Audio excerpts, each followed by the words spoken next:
Okay, the remote's back and working. Hello, everybody. Happy Tuesday, and welcome to another episode of this, for better or for worse. So, just a quick reminder there will be no video next week because this time next week I will be baking, preparing for the Thanksgiving feast. And speaking of which, something popped up in my Facebook memories recently which got me thinking, and I thought I'd talk about it here. Now, this is usually a channel we talk about horror, books, movies, that kind of stuff. Very rarely we'll talk about just writing, but this is usually this page for, fans of horror with the book wise and the movie wise. I'm eloquent today. This is going to be a good one. Oh my god. But seeing how this kind of happened within the horror fandom, I thought I'd bring it up. And that's feelings on Thanksgiving. Now, this is the American one, what we celebrate here in the United States. And I hadn't realized how many feelings there are about Thanksgiving. I can understand when it comes to family obligations, that's obviously always going to be kind of a thing that gives you feelings. You would rather stay home, but you don't want to host, that kind of thing.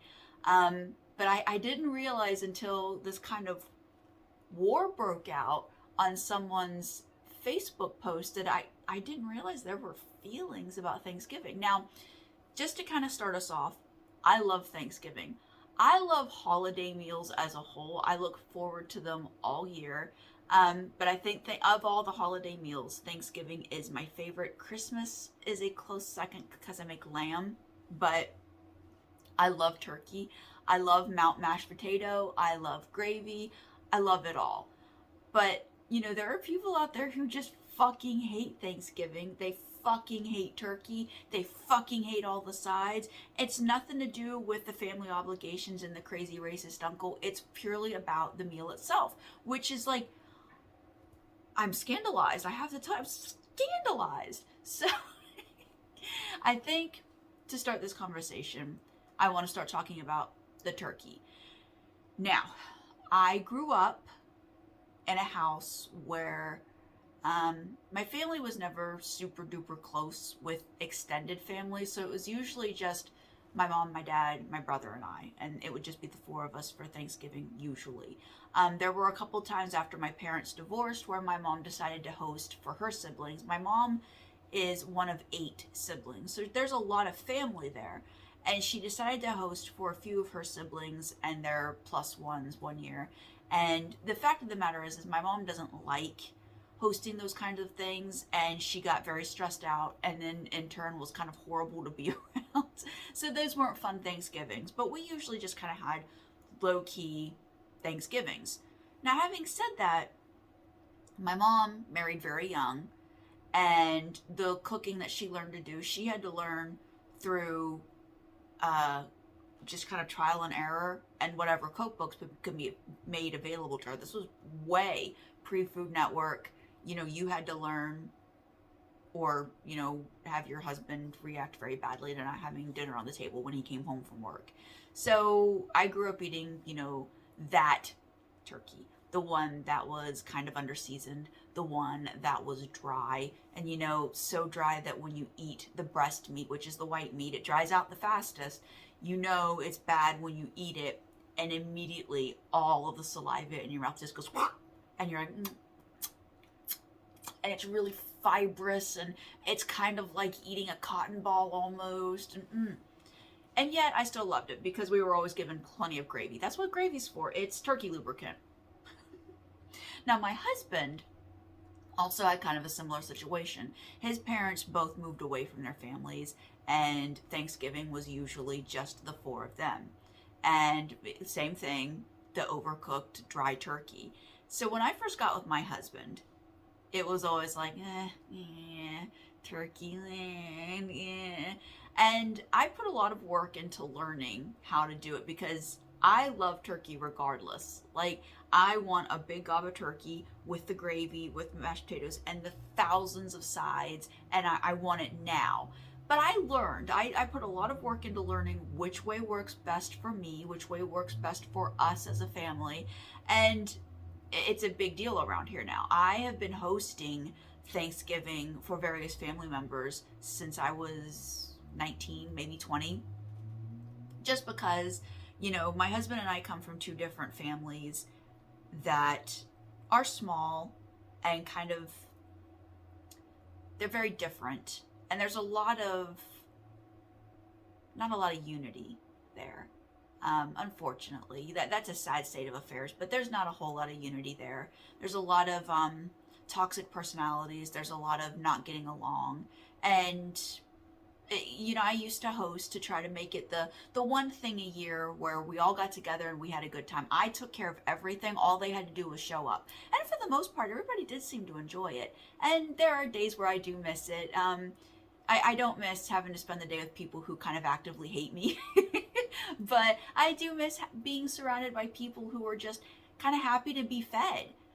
That's kind of the Southern woman in me. Let me feed you. Oh my God. So I do miss that. But now, where we live now, in the before times, pre-pandemic, it would just be the four of us, myself, my husband, our two children, and my mom and my stepfather. But it would be an all-day thing. So we would have appetizers and a white wine punch, and we would just eat all day long. Dinner would be at about 5 o'clock, 5 or 6 o'clock, but we would be eating on those appetizers. I would set out a huge table of roast beef crostini, these salmon and cucumber bites, dips, Swedish meatballs, a meat and cheese platter, things like that. And so much fun. I would play jazz music, and we would all just kind of putter about, eating, spending time together, being together. And now, last Thanksgiving, and unfortunately this Thanksgiving as well, it'll just be the four of us. So we're kind of doing a toned down thing. But again, I love Thanksgiving. And I feel awful for the people who hate it, because maybe you too grew up having that horrible, horrible overcooked turkey. And because it's made by someone who does it out of obligation, and it's not necessarily out of love for cooking. But, I hadn't realized how much hate there was for turkey until it was a Facebook post where someone was like, I hate Thanksgiving dinner. It's my least favorite dinner of the year. And I mean, pages of comments of people either agreeing and being just pissed off about it. I mean, angry. Or people being like, well, maybe you just haven't had a good experience. And then the people who agreed with the original poster piling on to these people being like, no, fuck you, it's a horrible dinner. And I never joined in. I just read it, but it was like, my God, people fucking hate Thanksgiving. It never occurred to me. So I want to talk about the things that I love about Thanksgiving. I want to talk about, it's kind of beyond me. There's a part of me logically, the part of my brain that works full time that says, no, I get it. The family obligation thing, honestly, with certain people, there's no amount of wonderful food that's going to make that a good day. Honestly, and I get it. But on the other side, it's not hard to buy a turkey breast and make your own little dinner. Honestly, Hungry Man turkey dinners, that cheap ass shit, that is a delightful dinner. I will die on that hill. But one of the things that I love about Thanksgiving is that it's a humongous meal that you cook. And the thing that makes it fun about hosting is I get to keep the leftovers. They're mine. They're mine. And thousands of side dishes, casseroles, like, oh my God, it's all comfort food. And it's one time where you're encouraged to kind of be a disgusting pig. So, we talked about the turkey. I love the turkey. Excuse me. I put a lot of work and time into learning how to do it. And I've done the other things. I've tried deep fried turkey. I don't like the way it makes the skin taste. And I see the appeal, because what is more fun than deep frying a turkey in a gigantic vat in your backyard? I see the appeal. Taste-wise, it lacks that kind of slow roasted flavor that I really love. I've tried other things. I've tried the smearing it in butter, putting butter under the skin, different stuffings. Now, when I grew up, we didn't stuff the bird. You put aromatics in the bird to kind of season and scent the meat a little bit. But we didn't actually put stuffing inside the burb. And because I didn't grow up with it, it's not something I look to do now. Now, I did make from one of the cookbooks that I have, it's called a New England turkey, where you stuff it with dried fruits and apples and pears, and then you make a puree of these fruits after the turkey has cooked. And I have to tell you, that's a texture I could not take. It was like baby food. It was sweet and disgusting. I hated it. Turkey was good though. So I just do a slow roasted turkey with aromatics stuffed under it, and it cooks on a bed of other aromatics, because then the drippings make the gravy. And I have to tell you, my turkey gravy, if I could enter it in a contest, I'd win. Not to brag or anything. I'm not a bragger. I'm really not. But my turkey gravy is actually really good. I'm happy to eat the canned stuff, but my homemade stuff, there was a lot of work put into it, and I'm very proud of it. The second thing, of course, are the carbs. Fresh made rolls smeared in canned cranberry sauce. Mwah. Now, I do make the recipe is called a New England Cranberry Compote, and it's made with fresh cranberries and pecans and orange juice and orange rind. It's very tangy, it's very good. It's delicious on leftover turkey sandwiches. But when it comes to putting something on the rolls, it's got to be the canned stuff. Both have a place at my table. Mashed potatoes. I mean, can I just be buried in a bed of mashed potatoes? That's what I want in life. I love it. I love that it's always just I had this big crystal bowl that I just fill with mashed potatoes, and then I melt a bunch of butter on top, so it's like it's the sexiest thing ever. What else? Oh, so in my house we made, it's corn pudding. We call it West Virginia spoon bread. That's what the recipe that we learned to make it from was called. It's corn pudding. It's cornbread mix with cream corn, niblet corn, sour cream, butter, and a couple eggs, and you bake it together, and it makes this sort of soft, kind of mushy bread. It's delicious. It's sweet. We also make broccoli cheese casserole, which is a recipe that was passed down from my great-grandmother. We make the green bean casserole. I used to do the candy jams, and the candy jams that a lot of people make, a lot of people's moms make, it's the canned sweet potatoes with a little bit of butter, a little bit of brown sugar, and then topped with marshmallows. Now, I hate sweet potatoes. I can't eat them. There's something about that sweet starchiness that activates my gag reflex. I can't eat them. But I do make a sweet potato casserole that's made with fresh roasted sweet potatoes, and it's got a bunch of spices and orange zest to it, so it's a little more tangy. It cuts through the sweetness a little bit, and it's topped with praline.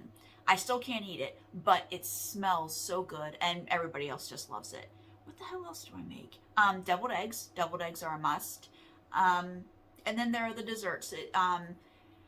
And the desserts seem to be another big topic of contention among people. Now, I can't understand it. So pumpkin pie is a big thing here in the States, and I am one of the people, I'm not a fan of pumpkin pie. I think it can be just kind of nasty. The texture, it's mostly a texture thing for me, but I also just don't 100% love the taste. But having said that, I do also make a pumpkin roll. Pumpkin roll, it's a cake with a sort of cream cheese frosting filling that you roll up and you top with nuts and powdered sugar. You slice it. It's delicious. It's delicious. That's how I want to eat my pumpkin, not in that squishy, custardy form. I don't like it. My pie of choice is the pecan pie. And there are two words in the English language that give me cold sweats when it comes to having to pronounce them. The first being rural, because that word is actually really hard to say. And I've heard recordings of myself saying it and been like, oh, that's not good. Rural. it's all bad. And the word pecan. I'm from north central West Virginia, really close to Pittsburgh is where I'm from. And we say pecan there. But go a little bit south and they do say pecan. And then it seems like everybody else just says pecan. But I say pecan. It's never changing. That's what it is. But I love pecan pie. I actually love pecan pie. I like the good old-fashioned kind that's just eggs and Karo syrup and pecans. But I also, around Christmas time, will make a fudge pecan pie. And it's so good. It's not much different from the regular recipe. It's just the addition of some baker's chocolate, and it's like a brownie. It's like a really nutty brownie. It's awesome. So I understand the people hating pecan pie because I don't like it either. I still make it because my kids love it. My mom loves it. And I just, knowing the divisive thoughts, knowing that people get so annoyed by this holiday, I just want to say that, those people are in my thoughts because here I am very much looking forward to it. My refrigerator and my pantry are already stuffed with ingredients that my family has been told, don't touch this. This is for Thanksgiving. You can't have it yet. I've got 2 turkeys, 2 20-pound turkeys, because last year I made one and I think we were all kind of depression eating a little bit, but I had to make a second one a week later because we were not done with turkey. Now, we are a family of eaters. We're big eaters. I've also got a 14-year-old that is currently I'm surprised he hasn't eaten the sofa yet because this kid eats so much. So a lot of turkey. And I'm really looking forward to it because we're doing it at home. It's just us. We've all got stupid sweatshirts that I bought us, so at least we could have something, because it's another year of just, it's going to be work to make it feel special. That is what I mean. Because of family issues and vaccination status issues, we're just doing it, the 4 of us this year. Hopefully, next year we can have my mom and my stepdad back, but who knows? Who knows if minds will change? Who knows what the shape of the world will be in then, unfortunately. But I just want to say that, my thoughts are with the people who this isn't a good day for, because I've had a few of those. I've had a few of those Thanksgivings where it was stressful, it wasn't fun, and I didn't even get to enjoy the meal on top of it. And if you're in that situation, just know I'm sorry. Be safe anyway, and just try to get some enjoyment out of it. The holiday season for me is kind of, I joke and say that I kind of turn into a psychotic elf because it's a big deal for me. I grew up in a bad, abusive household as a child, and my father hated Christmas. He liked Thanksgiving because it was food. Again, we're all eaters. It's genetic from his side. But he hated Christmas. He hated giving gifts. He liked receiving them, but he hated giving gifts. He hated the idea of decorations. He hated all of it. And my mom didn't go against him a lot, but on the Christmas thing she did. And so she always did her best with no support from him and very meager funds to make Christmas a really, really big deal.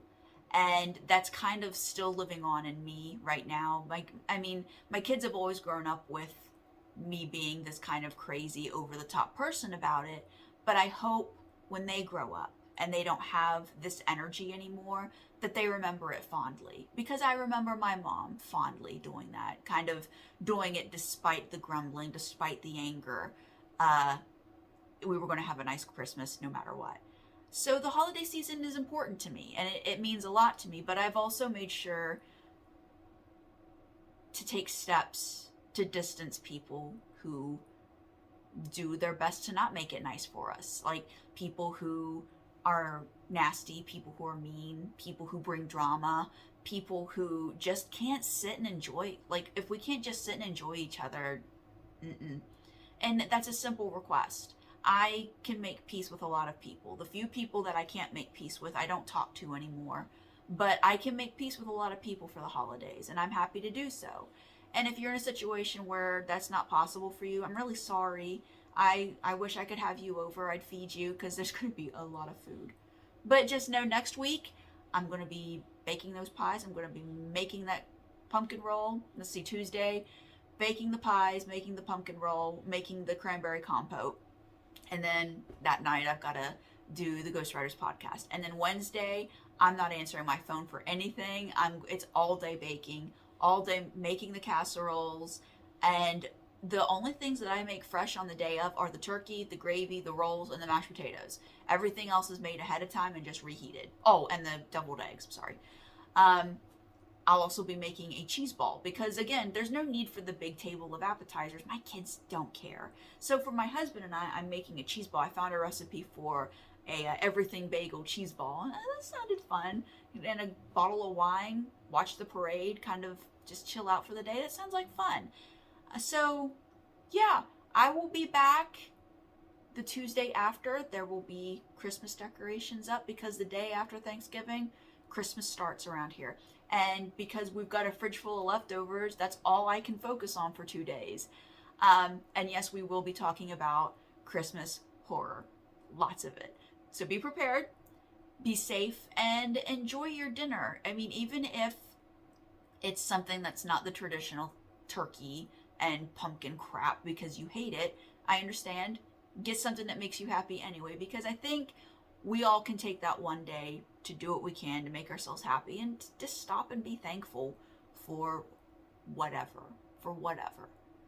And that'll be it for me today, this rambling, and oh my God, I can't believe some people don't love Thanksgiving, but I also understand. Just know that I'm thinking of you. Just know that I hope you're safe, and I look forward to talking about Christmas scary stuff when we get back. And until then, be safe and eat lots of food. Bye. Oh, remote, come on. It's doing me dirty, you guys, I'm telling you.